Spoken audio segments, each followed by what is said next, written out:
Dear students, welcome to week 4, lecture number 7 and 8. इस week की outline कुछ इस तरह से है कि सबसे पहले हम प्रीवियस लेसन का क्विक रिव्यू करेंगे। उसके बाद हम डिस्कस करेंगे HTML फॉर्म को। HTML फॉर्म की डिस्कशन के बाद मैं आपको ये बताऊंगा कि गेट और पोस्ट की रिक्वेस्ट में क्या फ़र्क है और हमें कब गेट की रिक्वेस्ट यूज़ करनी चाहिए और किस वक्त पोस्ट की रिक्वेस्ट के बगैर चाराकार नहीं होता। उसके बाद हम ये देखेंगे कि HTML कंट्रोल्स की बजाय हम HTML हेल्पर्स किस तरह यूज़ कर सकते हैं, ये दरअसल होते क्या हैं, इनके बेनिफिट्स क्या हैं और ये किस तरह से एक डेवलपर की ज़िंदगी को आसान बनाते हैं। आखिर में हम एक सिंपल HTML फॉर्म को कन्वर्ट करेंगे HTML हेल्पर्स की मदद से C# HTML फॉर्म में। सबसे पहले हम प्रीवियस लेक्चर का एक क्विक रिव्यू करते हैं। अगर आपको याद हो तो पिछले लेक्चर में आपको मैंने CSS के एक इंतहाई मकबूल फ्रेमवर्क बूटस्ट्रैप के मुतालिक बताया था। बूटस्ट्रैप के बेनिफिट्स को हमने डिस्कस किया था कि किस तरह बूटस्ट्रैप आपके वेबसाइट को रेस्पॉन्सिव बनाने में मदद करता है। उसके बाद हमने बूटस्ट्रैप के ग्रिड सिस्टम को डिस्कस किया था और मैंने आपको ये बताया था कि ग्रिड सिस्टम पे अगर आपको ग्रिप हासिल हो जाए तो बूटस्ट्रैप पे काम करना आपके लिए बहुत आसान है। इनफैक्ट बूटस्ट्रैप का ये ग्रिड सिस्टम बैकबोन है इस फ्रेमवर्क की। अगर आपको इस पे कमांड नहीं है तो आप कभी भी बूटस्ट्रैप को अच्छे तरीके से अपनी वेबसाइट में यूज़ नहीं कर पाएंगे। और पिछले लेक्चर के आखिर में मैंने आपको ये बताया था कि बूटस्ट्रैप में मौजूद बिल्ट इन CSS क्लासेस को आप अपने HTML कंट्रोल्स में किस तरह यूज़ कर सकते हैं।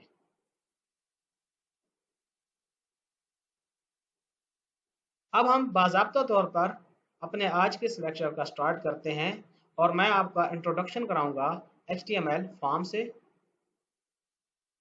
मुझे उम्मीद है कि आप HTML फॉर्म से काफ़ी अच्छी तरह से आगाह होंगे क्योंकि आप पिछले कोर्सेज में इसको पढ़ चुके हैं। लेकिन for the sake of revision और कुछ एडवांस चीज़ों को डिस्कस करने के लिए मैं HTML फॉर्म्स पर दोबारा डिस्कशन करूंगा।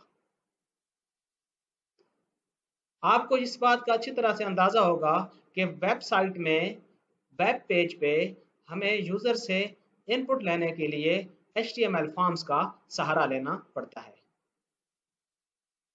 HTML फॉर्म्स में एलिमेंट्स होते हैं, टैग्स होते हैं, कंट्रोल्स होते हैं। अगर आपने इनपुट लेनी है नेम की तो आप टेक्स्ट फील्ड यूज़ करते हैं, चॉइसेस के लिए आप चेक बॉक्सेस यूज़ करते हैं and so on so forth. इन सब इनपुट कंट्रोल्स को हम फॉर्म्स के एलिमेंट्स कहते हैं। जब यूजर इनपुट दे देता है तो जाहिर है आप उस इनपुट को सबमिट के बटन की क्लिक पर प्रोसेसिंग के लिए सर्वर को सेंड कर देते हैं। जनरल सिंटैक्स फॉर्म के लिए यह है कि आप फॉर्म का टैग लिखते हैं, उसके बाद इसमें मौजूद इनपुट एलिमेंट स्पेसिफाई करते हैं और उसके बाद फॉर्म के टैग को क्लोज कर देते हैं। अब मैं one by one in input controls को डिस्कस करूंगा ताकि आपको इनका बहुत अच्छी तरह से आइडिया हो जाएगा कि ये बिहाइंड द सीन काम कैसे करते हैं।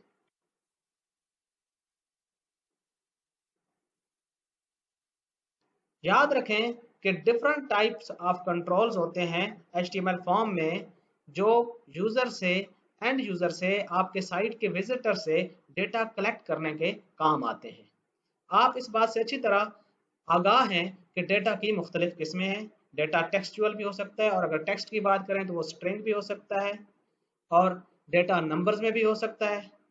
डेटा यस या नो यानी बूलियन में भी हो सकता है। तो इस तरह की इनपुट लेने के लिए वेब पेज में भी मुख्तलिफ किस्म के इनपुट कंट्रोल्स होते हैं, जैसे कि text input control, check boxes control, radio buttons controls, select box यानी drop down controls, file select यानी इमेज या कोई भी पीडीएफ या वर्ड की फाइल सेलेक्ट करने के लिए जो कंट्रोल्स होते हैं उनको फाइल सेलेक्ट बॉक्सेस कहते हैं। हिडन कंट्रोल्स जिसमें इनपुट टाइप हिडन होती है और यूजर उस इनपुट को पेज में नहीं देख सकता। फिर आपके पास क्लिकेबल बटन्स होते हैं जिनकी बेस पे आप कोई ना कोई कोड एग्जीक्यूट करना चाहेंगे। और in the end of day आपके पास सबमिट का और रीसेट के स्पेशल बटन्स होते हैं। सबमिट के बटन्स के थ्रू आप सर्वर को डेटा सेंड करते हैं। अब हम वन बाय वन इन तमाम कंट्रोल्स को डिस्कस करेंगे और इनका सिंटैक्स देखेंगे। सबसे पहले बात करते हैं टेक्स्ट इनपुट कंट्रोल की। टेक्स्ट इनपुट कंट्रोल्स की 3 टाइप्स हैं: single line input controls, password input controls और multi line text input controls, जिनको आप टेक्स्ट एरिया भी कहते हैं। इनका सिंटैक्स कुछ इस तरह से है।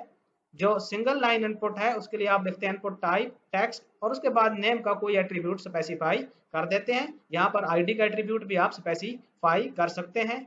मैं इसकी ज्यादा डिटेल्स में नहीं जाऊंगा, मैं just for the sake of revision इनको डिस्कस कर रहा हूं। उसके बाद पासवर्ड की बात है तो आप इनपुट की टाइप पासवर्ड रखते हैं, नेम और आईडी आप अपनी मर्जी से स्पेसिफाई कर सकते हैं। उसके बाद लेट्स से डिस्क्रिप्शन या कमेंट्स की बात आती है तो इसमें टेक्स्ट एरिया में यूजर कुछ डिटेल स्पेसिफाई कर सकता है। तो ये मल्टी लाइन होगा। इसमें आप कह रहे हैं कि 5 रोज और 50 कॉलम्स तक इसकी विड्थ होगी और इसका भी कोई ना कोई आप नेम अपनी मर्जी से स्पेसिफाई कर सकते हैं। इन नेम्स को सर्वर साइड पर रिक्वेस्ट के रिसीव होने पर आप यूटिलाइज कर सकते हैं। अब हम बात करेंगे चेक बॉक्सेस और रेडियो बटन कंट्रोल्स की। चेक बॉक्सेस तब यूज होते हैं जब आपने यूजर को ये ऑप्शन देना हो कि एक से ज्यादा वैल्यूज को सिलेक्ट कर पाए, जबकि रेडियो बटन्स तब आप यूज करते हैं जब आप बहुत सारे ऑप्शंस में से यूजर से सिर्फ एक ऑप्शन सेलेक्ट कराना चाह रहे होते हैं। इनका सिंटैक्स कुछ इस तरह से है, जैसे कि आप देख सकते हैं input type check box name CPP, input type check box name Java, input type check box name C#। यह आप एक डेवलपर से लेट से पूछना चाहते हैं कि उसे कितनी लैंग्वेजेस आती हैं। हो सकता है उसे सिर्फ एक लैंग्वेज आती हो और हो सकता है उसे तीनों लैंग्वेजेस का कमांड हो, तो यहाँ पर वो मल्टीपल ऑप्शन सेलेक्ट कर सकता है। अब दूसरे केस में एक वक्त में एक ही जेंडर होगी, या मेल होगा या फीमेल होगा, तो यहाँ पर इनपुट टाइप रेडियो होगी और यहाँ भी इनपुट टाइप रेडियो होगी। वैल्यू मेल और फीमेल रख लेंगे, वैल्यू दोनों की डिफरेंट होगी लेकिन दोनों का ग्रुप एक होगा। यहाँ पर नेम से मुराद दोनों एक ही ग्रुप का हिस्सा होंगे जेंडर का, और एक को चेक करने की सूरत में दूसरा ऑटोमेटिकली अनचेक होगा। अब हम बात करेंगे सिलेक्ट बॉक्स यानी ड्रॉप डाउन और फाइल अपलोड बॉक्स पर। बाद औक़ात आपके पास एक ड्रॉप डाउन लिस्ट होती है और आपने उस ड्रॉप डाउन लिस्ट में से एक या मोर ऑप्शंस आप सिलेक्ट करना चाहते हैं, वन और मोर। जैसे कंट्री की ड्रॉप डाउन हो गई, आपने फेसबुक वगैरह यूज करते हुए देखा होगा, या सिटी की ड्रॉप डाउन हो गई। आपके पास बहुत ज्यादा ऑप्शंस हैं, 30, 40 या 100। तो उस वक्त चेक बॉक्सेस या रेडियो बटन्स का यूज बेहतर नहीं होगा। उस केस में हम ड्रॉप डाउन यूज कर रहे होते हैं। ड्रॉप डाउन का सिंटैक्स कुछ इस तरह से है।